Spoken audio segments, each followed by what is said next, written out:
waktu Indonesia Barat. Radio Republik Indonesia Palembang dengan Warta Berita.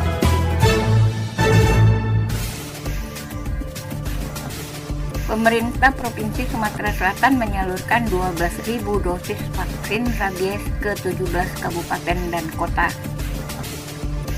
Lonjakan jumlah pasien rehabilitasi nafsa di Rumah Sakit Ernadi Bahar, Palembang menjadi perhatian serius dalam 1 tahun terakhir.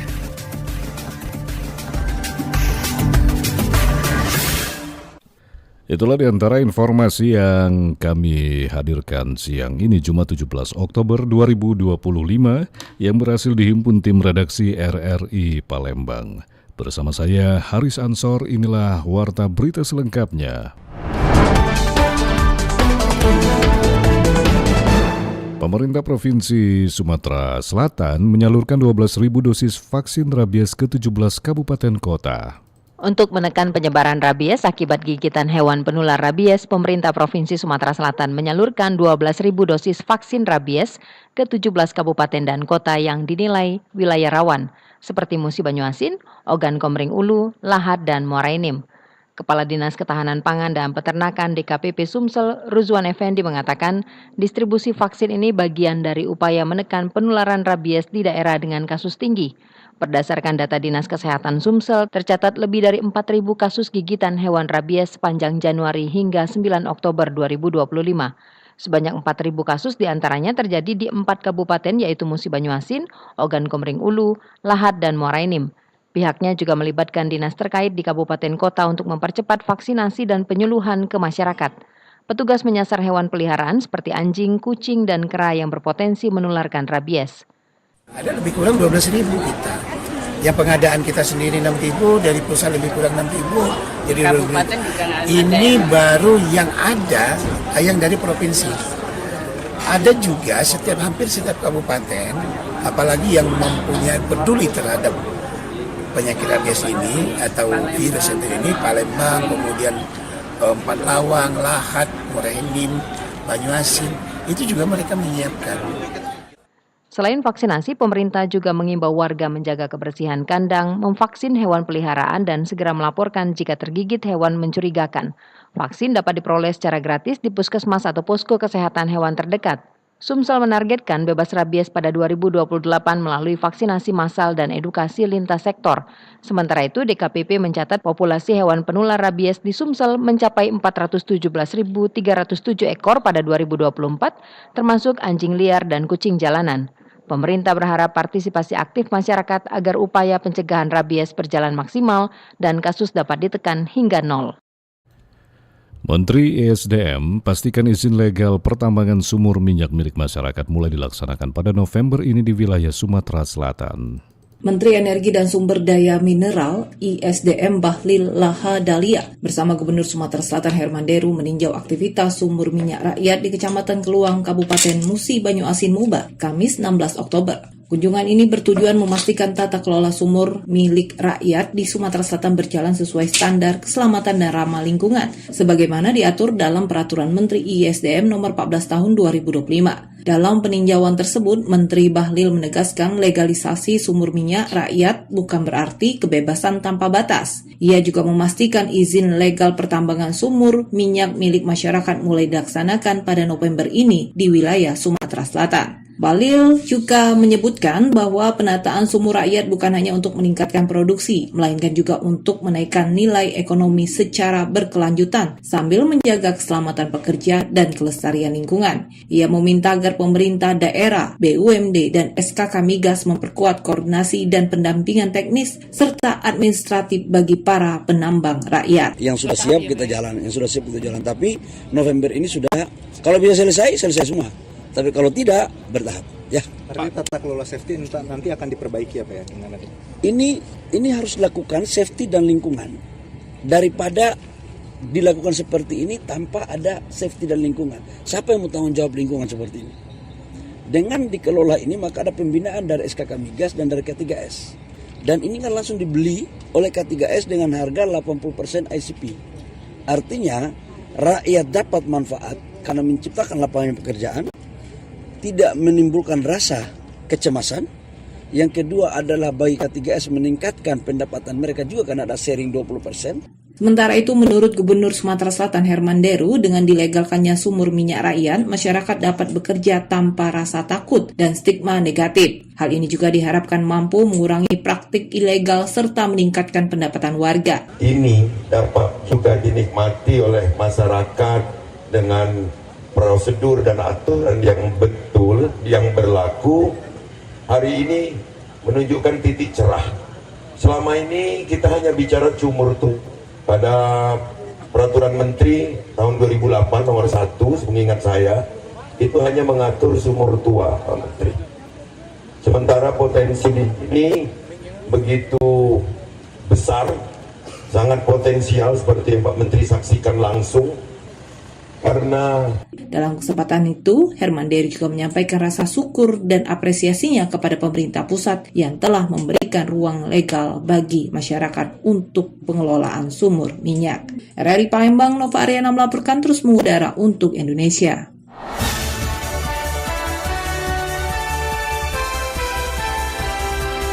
Warta Berita Radio Republik Indonesia Palembang.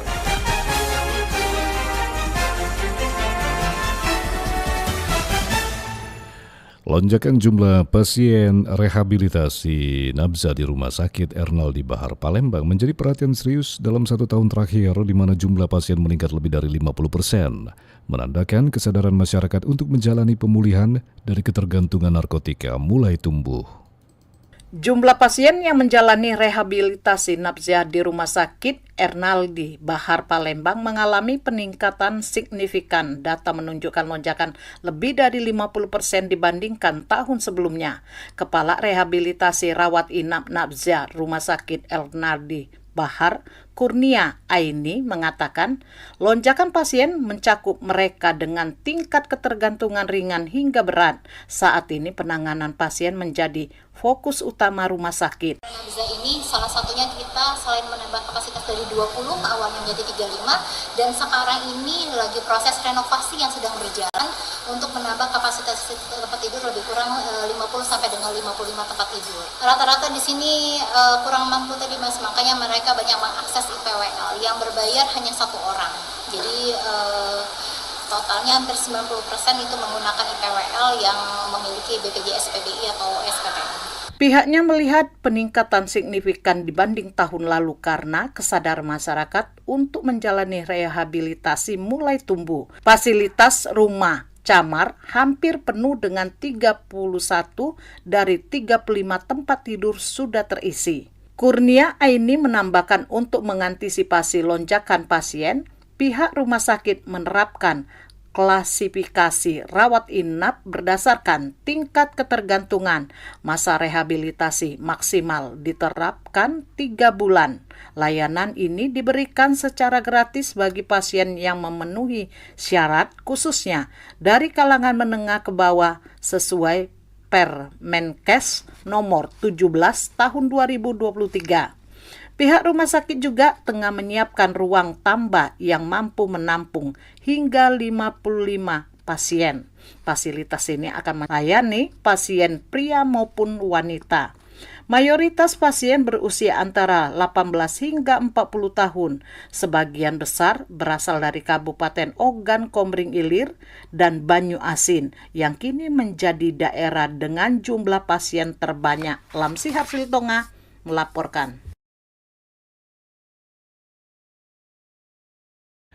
Pendengar, pemerintah Kota Palembang menerima bantuan program perbaikan rumah tidak layak huni atau RTLH dari Yayasan Sosial Buddha Suci Indonesia serta Kementerian Perumahan dan Kawasan Permukiman atau PKP sebanyak 500 unit.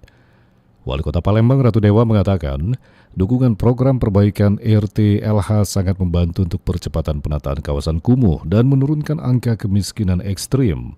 Menurut Dewa, program bedah rumah yang dilakukan pihaknya dalam beberapa tahun terakhir mendapat perhatian dan dukungan banyak pihak, seperti yang diterima sekarang ini, dan program tersebut diharapkan semakin banyak mendapat dukungan dari pemerintah pusat, yayasan sosial, perusahaan milik swasta, dan negara. serta pihak lainnya dengan banyaknya pihak yang mendukung di mana program tersebut dapat menjangkau sasaran yang lebih luas hingga pelosok kota dengan 107 kelurahan yang ada.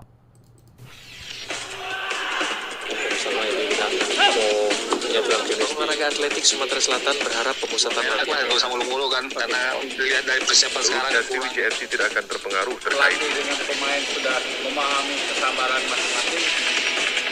Berita olahraga. Baik pendengar, dari dunia olahraga diberitakan National Paralympic Committee Indonesia atau NPCI Indonesia Sumatera Selatan menggelar rapat kerja provinsi atau Rakerprov sebagai langkah memperkuat sinergi pengurus dan meningkatkan pembinaan atlet disabilitas berprestasi. Kegiatan ini diikuti seluruh pengurus kabupaten kota serta perwakilan cabang olahraga di Sumatera Selatan. Ketua NPCI Sumatera Selatan Rian Yohwari menyebut Rakerprov menjadi momentum penting untuk menyatukan visi dan misi dalam membangun olahraga disabilitas yang lebih maju dan berdaya saing. Ia menegaskan bahwa kebersamaan menjadi kunci dalam mencetak prestasi. Selain melakukan evaluasi program kerja, forum ini juga membahas kesiapan menghadapi Pekan Paralimpik Provinsi yang akan digelar di musim Banyuasin pada November mendatang. Rian memastikan seluruh kontingen dari kabupaten dan kota akan tetap diberangkatkan, termasuk yang menghadapi kendala pendanaan. Jadi, Rakerprov itu adalah pesta olahraga daerah yang diikuti oleh 17 kabupaten kota. Ada beberapa daerah yang memang belum ada dukungan pembiayaan dari pemerintahnya, tapi saya sampaikan bahwa Sumatera Selatan, NPCI Sumatera Selatan menyampaikan bahwa yang tidak dibiayai oleh pemerintahnya akan kami biayai oleh Provinsi Sumatera Selatan. Dukungan penuh juga datang dari pemerintah Provinsi Sumatera Selatan melalui Dinas Pemuda dan Olahraga atau Dispora. Kepala Dispora Sumatera Selatan Rudi Irawan menegaskan komitmen pihaknya untuk terus mendukung prestasi atlet disabilitas melalui pembinaan berkelanjutan dan peningkatan sarana latihan. Saat ini tercatat 18 atlet disabilitas asal Sumatera Selatan tengah menjalani pemusatan latihan nasional atau pelatnas di berbagai cabang olahraga. Mereka diproyeksikan untuk memperkuat Indonesia pada sejumlah ajang bergengsi tingkat nasional dan internasional. Baik benar, kita beralih untuk informasi terakhir masih dari dunia olahraga. Sumsel United pertajam lini serang dan bertahan jelang laga tandang melawan PSPS Pekanbaru. Tanpa menganggap remeh, Laskar Juaro bertekad meraih poin penuh saat menghadapi Tapir Andalas di Stadion Kaharudin Nasution Rumbai Sabtu besok. Hari ini menjelang ke Pekanbaru, pelatih kepala Sumsel United Neil Maizar memastikan tetap akan melakukan evaluasi terhadap kinerja pemain. Meski di laga terakhir melawan Perseka Tegal minggu lalu, Laskar Juaro berhasil meraih kemenangan 2-0. Beberapa hal yang menjadi catatan pelatih asal Payakumbuh Sumatera Barat itu mulai dari koordinasi pemain saat bertahan dan menyerang hingga penyelesaian akhir yang belum maksimal, sehingga banyak peluang di depan gawang yang tidak bisa berbuah gol. Neil Maizar mengatakan dengan cara ini dirinya berharap dapat memperbaiki kekurangan yang ada dan meningkatkan kelebihan anak asuhannya. Sebelum tandang ke markas PSPS Pekanbaru di laga pekan ke-6 kompetisi Pegadaian Championship 2025-2026 Sabtu besok. Iya, evaluasinya terutama untuk defending dan attacking ya. Defending itu ada beberapa hal yang harus kita sikapi. Kita masih belum ada fokus dan penjagaan lawan. Yang kedua untuk attacking, finishing kita masih belum terlalu bagus. Walaupun kita udah mencetak 2 gol, ya alhamdulillah ya, tapi kan kita harus perbaiki. Jadi tetap kita evaluasi, karena sepak bola itu hanya 2, bertahan menyerang, transisi. Jadi itu kita perbaiki terus. Mudah-mudahan kesalahan yang sekecil apapun bisa kita hilang, gitu. Menurut Neil Maizar, PSPS merupakan tim yang cukup diperhitungkan di wilayah grup Barat. Dia pun mengaku tidak akan menganggap remeh laga kontra Askar Bertuah. Tim Laskar Juaro beserta jajaran staf pelatih lainnya memastikan akan terus berusaha menutup semua celah yang masih terlihat lemah pada pertandingan terakhir melawan Perseka Tegal. Riana Pridani melaporkan.